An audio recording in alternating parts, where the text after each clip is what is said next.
Thank you, Secretary General. Your Excellency, Dr. William Samuel Ruto, President of the Republic of Kenya, and our host.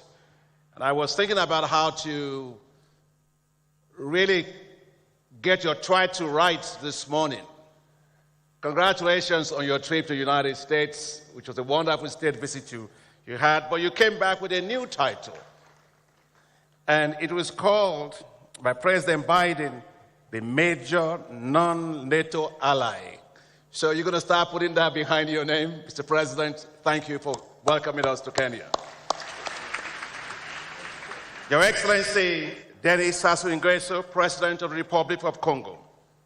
Your Excellency, Paul Kagame, President of the Republic of Rwanda. Your Excellency, Emerson Dambudzo Mnangagwa, President of the Republic of Zimbabwe. Your Excellency, Mohamed Yunus Al-Menfi, President of the Presidency Council of the Government of the National Unity of the State of Libya. Your Excellency, Hassan Sheikh Mahmoud, President of the Federal Republic of Somalia. Your Excellency, Musa Faki, my dear brother, Chairperson of the African Union Commission. Your Excellency, Prosper Bozum Mbaza, Vice President of the Republic of Burundi, representing His Excellency President Evariste Ndayishimiye. Your Excellency, Sarah Kungogelwa Amandila, Prime Minister of the Republic of Namibia, representing His Excellency President Nangolo Umumba. Your Excellency, Ali Lamin Zain, Prime Minister of the Republic of Niger and a former staff of the African Development Bank. Your Excellency, Alexandre Baro-Chambrier, Vice Prime Minister of the Republic of Gabon. Your Excellencies, representing heads of state and government. Your Excellency, Joachim Chissano, former President of the Republic of Mozambique. Professor Njuguna Ndungu, Cabinet Secretary of the Treasury of Kenya and Chairman of the Board of Governors of the African Development Bank Group. Your Excellency, I have two friends here because you asked us to work together globally. I'm delighted to be joined here by two of my colleagues that are presidents of multilateral development banks. Your Excellency, Dr. Mohammed Sulaiman Al-Jazar, President and Chairman of the Islamic Development Bank Group, and His Excellency Jean Lukun, President of the Asian Infrastructure Investment Banks. I'm joined by all my colleagues from African financial institutions and our partners, honorable heads of national institutions of the Republic of Kenya, my dear honorable governors of the African Development Bank Group, cabinet secretaries, excellencies, heads of diplomatic missions, my executive directors, my senior management and staff, distinguished guests, ladies and gentlemen, and of course, my beautiful darling wife, Grace, my number one supporter, counselor, and friend. Thank you. Good morning. It gives me great pleasure to welcome you all to the 2024 annual meetings of the African Development Bank Group. These annual meetings take on a special nature this year because it marks the 60th anniversary of the establishment of the African Development Bank Group. We are delighted that you all are able to join us on this auspicious occasion. I wish to thank His Excellency President William Ruto for accepting to host these annual meetings in this beautiful country of Kenya and the Sunshine City of Nairobi. I wish to thank you all our heads of state and government for making time to join us for this special occasion. We are truly delighted that all our shareholders are here, represented by our dear governors from all of our shareholder countries. Your collective support, advocacy, and financial commitments to the African Development Bank Group make us who we are and afford us the opportunity to serve as Africa's premier financial institution. We are inspired by the vision of our founding fathers and mindful of our position and the role within the global financial architecture, as well as the responsibility placed on us by the African Union to mobilize financing for Africa's development.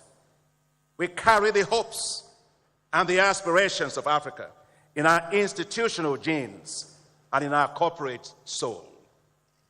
As we gather today, we do so against the backdrop of major global challenges, including heightened geopolitical tensions, the disruption of global value chains, rising food and energy prices, increasing debt service payments, and, of course, climate change. The devastating effects of climate change are everywhere, from droughts to floods, from cyclones to unpredictable weather patterns, the loss of lives and property, and enormous fiscal costs to countries. May I please kindly request that we all stand to observe a moment of silence in honor of those who lost their lives during the recent floods in Kenya and all other countries who have been devastated by the effects of the climate change they did not cause or even know about. Your Excellencies, please.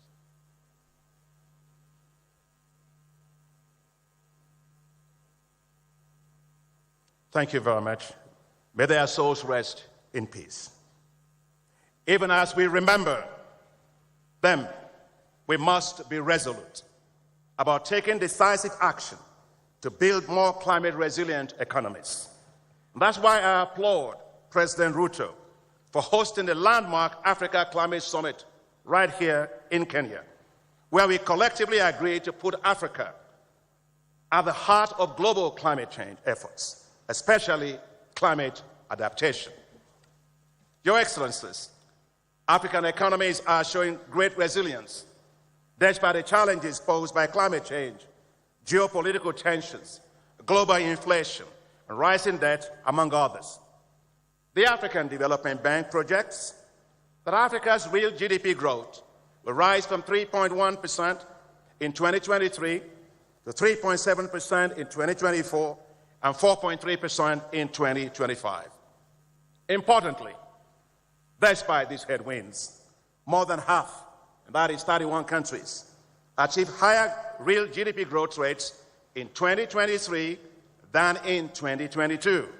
And most importantly, 10 African countries are among the 20 fastest growing economies in the world. I think we've done well against the headwinds. I think we deserve a clap for Africa.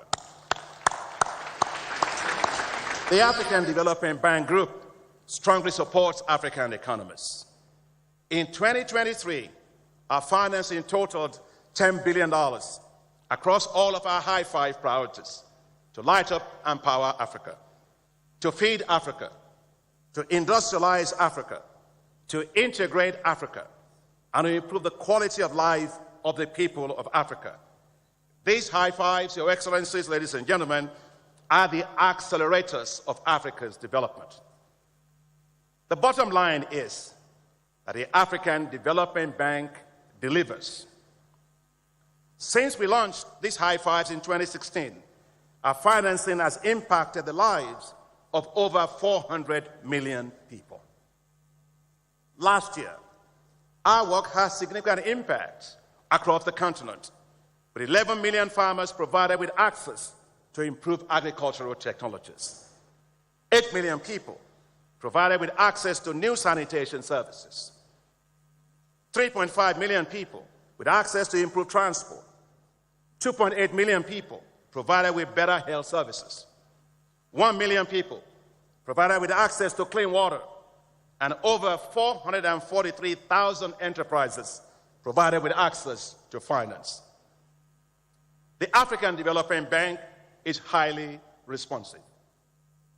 When the Russian war in Ukraine erupted, it posed tremendous food security risks to Africa. To forestall a crisis, the bank launched a $1.5 billion emergency food production facility to rapidly support African countries in their ambition to reduce food dependency over a 2-year period.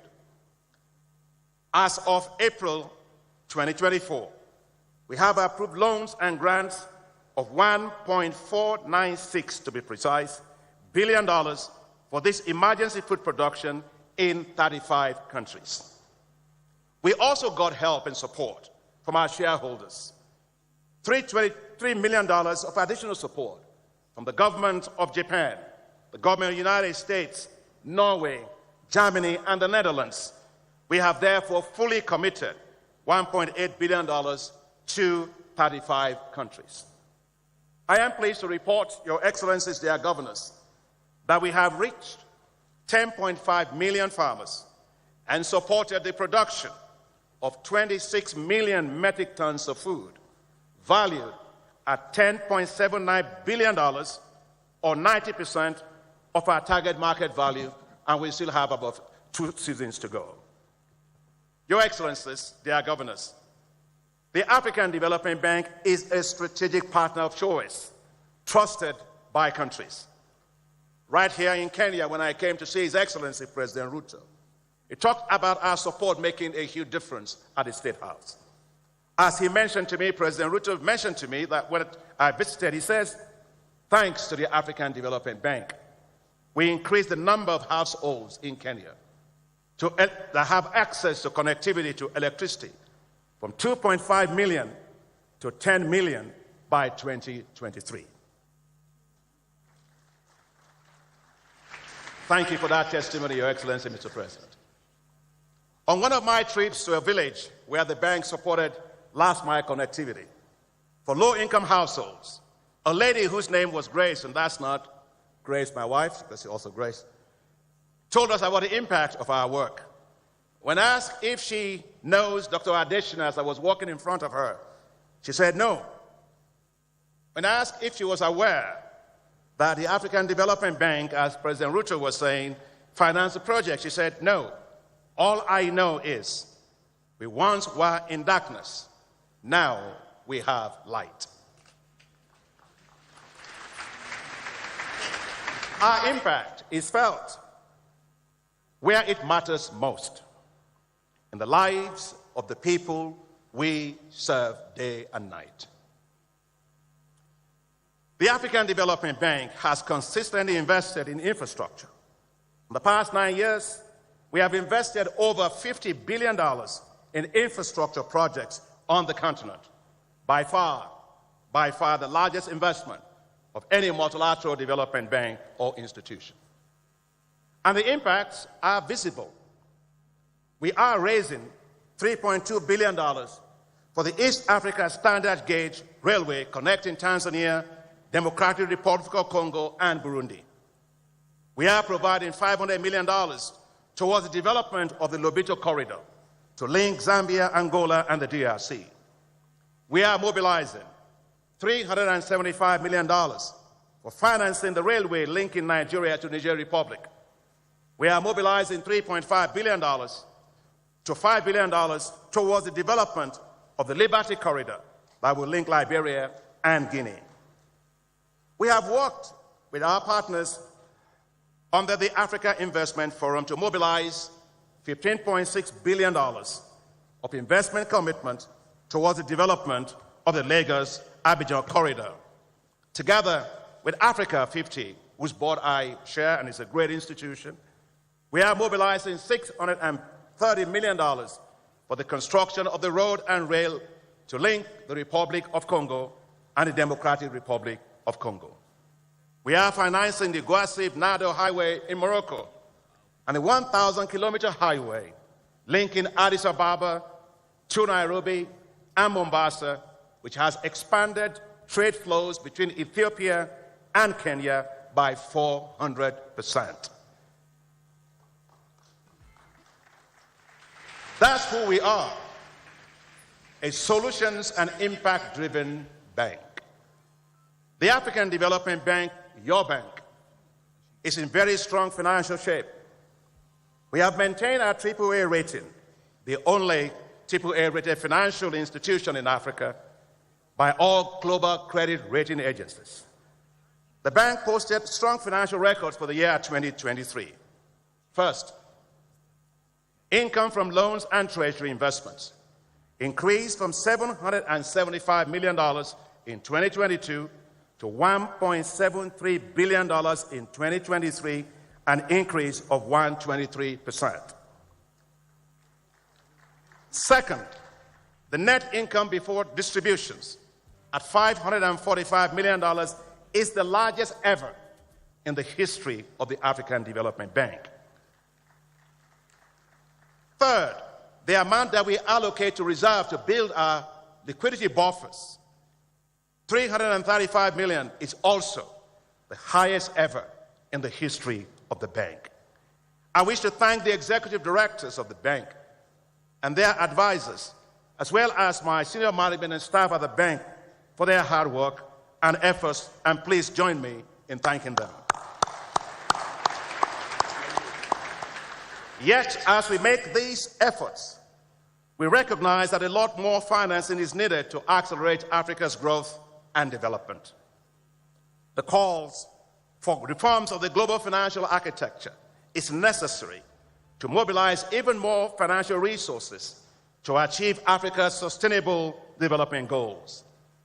The G20 Capital Adequacy Framework called for multilateral development banks to optimize their balance sheets, to raise more financing to support countries. The African Development Bank, Your Excellencies, our dear governors, ladies and gentlemen, heeded that call. We have been at the forefront of several financial innovations to achieve this. Last month, the African Development Bank issued a hybrid capital on the global capital market, the first ever by a multilateral development bank, creating a new global asset class for investors. These $750 million hybrid capital will be leveraged 3 to 4 times to expand the bank's lending capacity. I am delighted that 2 weeks ago, the Executive Board of the International Monetary Fund, IMF, approved the use of the special drawing rights, SDRs, as hybrid capital, which is based on the proposal developed by the African Development Bank and the Inter-American Development Bank. If the approved limit of $20 billion of the SDRs is channeled to multilateral development banks like us, we can leverage these to deliver at least $80 billion of new financial support. I would like to use this time to thank you, our heads of states and government, for the advocacy that you have maintained on this particular issue at every single step, and also for the chairman of the African Union Commission, my dear brother Musa Faki, for all of the advocacy that you have also maintained, and for all of our governors for supporting us in this particular area. We are very grateful. Thank you very, very much.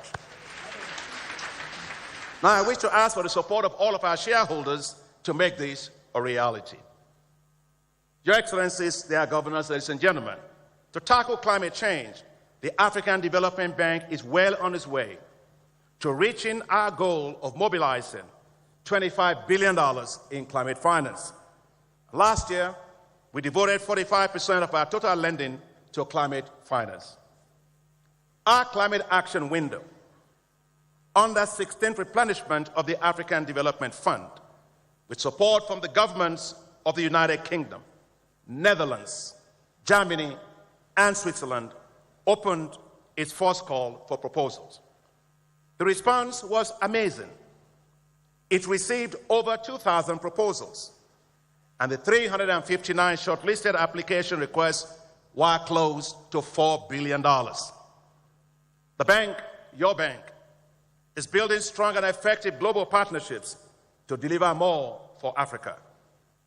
Through the support of the G7, we are accelerating women's access to finance through what we call the Affirmative Finance Action for Women in Africa, or AFAWA, in partnership with the Africa Guarantee Fund, which is now working with 169 financial institutions in 43 countries. And I would like to say that Africa will go faster when we make sure that it flies with 2 wings. No bird flies with 1 wing. When we support our women, they actually run most of our economies. I think Africa will go faster, more inclusively. AFAWA, Your Excellencies, their governance is the first ever gender-focused collateralized significant risk transfer, with counter guarantees provided by the government of Netherlands and France in support of scaling up finance for women. So far, AFAWA has approved $1.7 billion, and financed over 18,300 women-owned businesses. And by the end of this year, AFA will have reached $2 billion in support of 30,000 women-owned small and medium-sized enterprises. Your Excellencies, they are governors to support youth entrepreneurship in Africa and to create youth-based wealth. The bank has established youth entrepreneurship investment banks in partnership with the French development agency, Agence Française de Développement, and other partners with support from the bank's multi-donor Youth Entrepreneurship Trust Fund. Ever since our board approved the first two Youth Entrepreneurship Investment Banks in Liberia with $16 million of funding, and Ethiopia recently with $12 million of funding, several countries, including Nigeria, Rwanda, Cote d'Ivoire, Tunisia, Togo, Egypt, South Africa, Zambia, Botswana, DRC, are working on submissions of their request. Your Excellencies, the bank is working with several partners to ramp up support for digital and creative sectors to create more jobs. Together with Islamic Development Bank, and my brother Al-Jazair is here, and the Agence Française de Développement, we financed $618 million IDICE program called Initiative for the Development of Digital and Creative Enterprises in Nigeria that will create 6 million jobs and add $6.4 billion to the economy. The African Development Bank, Africa 50, and the African Union established what's called the Alliance for Green Infrastructure in Africa, or AGIA, which will mobilize $10 billion for green infrastructure in Africa and speed up Africa's green transitions. I am delighted that at the G7 Ministerial Conference in Italy just a few days ago, they gave global endorsement for AGIA. Together with the Islamic Development Bank, the International Fund for Agricultural Development, the OPEC Fund, the Arab Bank for Economic Development in Africa, the Africa Export and Import Bank, and the West African Development Bank, we are establishing what's called special agro-industrial processing zones in 11 African countries, including a $3 billion facility by the African Development Bank, Afri-Exim Bank, and the Arise platform. Your Excellencies, they ask us to work together as multilateral development banks, and we are doing that. At the spring meetings of the World Bank Group, President Ajay Banga and I launched a joint bold effort to connect 300 million people in Africa to electricity by 2030. We will host this year, together with Your Excellencies, an Africa Energy Summit later this year.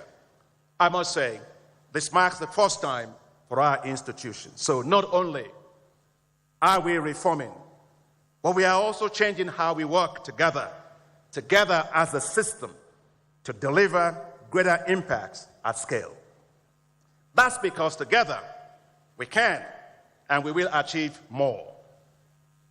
Your Excellencies, for generations, women in Africa have borne the brunt of risks and hardships associated with cooking. Nothing could be more important than ensuring 1.2 billion people, majority of whom are women across Africa, have access to clean cooking solutions. I didn't start using glasses because I went to university and got smart. I started using glasses because as a kid I was blowing charcoal into the cooking stoves of my mother. And when she bought a cooker for which we can turn on the gas, it was blue, I had to invite my friends to come and see it. In fact, I was turning it on because of the smell, because it was so different from the kind of smell that I used to have. So when we are talking about energy transitions, that is the kind of transition some of us have gone through. And therefore, I believe no woman and no child should ever have to die from the risk associated with smoke inhalation and other hazards, because today we lose 300,000 women for trying to cook a decent meal. Another 300,000 of their kids dying for trying to cook a decent meal. Enough is enough. It's not just about lighting a stove, it's about life itself. It is about dignity for women. And it's about protecting the environment from massive deforestation and a reliance on biofuel, biomass, firewood, and charcoal. And that's why I was honored and privileged to co-chair the Clean Cooking in Africa Summit with Her Excellency Samia Suluhu Hassan, the President of the Republic of Tanzania, who did a marvelous job, His Excellency Jonas Thor, the Prime Minister of Norway, and Dr. Birol, the Executive Director of the International Energy Agency. The African Development Bank led the way by committing to provide $2 billion towards clean cooking solutions for women over the next 10 years. I am delighted that the summit in Paris raised an additional $2.1 billion in commitments, bringing the total commitments to clean cooking to $4.1 billion, a historic achievement and a testament to the power of partnerships. Thank you very much. I thank you, all our shareholders across all 81 member countries, for providing us the support and the resources we need to serve Africa better. With your continued support, we will drive a bolder, bigger, and better agenda for Africa. I thank you, our partners, for joining your hands with ours as we deliver more together for Africa and as we have done for the last 60 years. I thank you, our dear heads of states, your excellencies, heads of state and government, as you lead and as you show passion and commitment to the African Development Bank Group, to our continent, and for your generosity towards our efforts with you in your countries. I thank you, our boards of directors, for always mobilizing support for us in your countries and for relentless efforts you make to back our innovations and initiatives. I thank you, our boards of directors, for your strong oversight and support. And I thank you, my staff and colleagues, for being the best staff one could ever hope for. When I was recently interviewed, I was asked, what will I miss the most at the end of my 10-year term next year? I didn't have to think far. I said, my staff.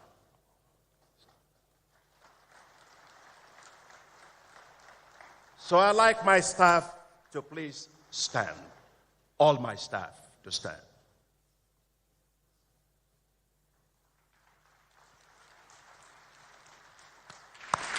Guys, you're the best. Thank you for all that you do every single day. Please sit down. Together, let's all drive Africa's development forward, relentlessly, innovatively, and in more impactful ways. I remember when you elected me in 2015, I said at the time that this is not a job. This is a mission.